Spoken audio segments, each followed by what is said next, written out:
Si l'on prend la notion de manquer de temps, de ne pas avoir de temps pour soi, en fait, on parle de deux choses complètement différentes. Pourquoi? Parce que personne ne manque jamais de temps. Nous avons tous la même quantité de temps, 24 heures par jour. Ça ne variera jamais, personne n'aura jamais une seconde de plus dans sa journée que son copain. C'est ce qu'il y a de plus égalitaire au monde. Ça a des conséquences. Ça veut dire que nous habitons tous, c'est comme si nous habitions tous dans une pièce de même taille.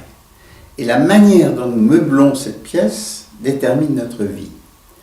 Si on veut accumuler des meubles, à un moment donné, on ne peut plus bouger. Vous voyez, c'est ça qui fait prendre conscience du fait que si je n'ai pas de temps pour moi, c'est que je n'ai pas laissé de place dans cette pièce pour moi-même.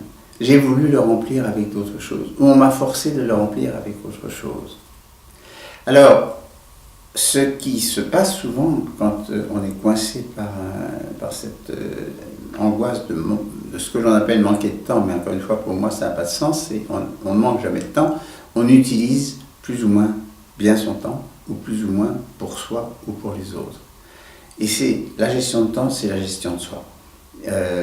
C'est mon rapport au temps que je gère. Le temps se fout pas mal de moi, le temps passe, il passera, il était là avant moi, il passera là après moi.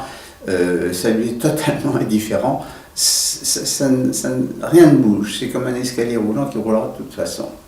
Et qu'est-ce que je fais dessus? Le rapport au temps pour moi, c'est tout simplement à l'intérieur de cette capsule de temps que mettons une journée ou une année, qu'est-ce que j'en fais moi?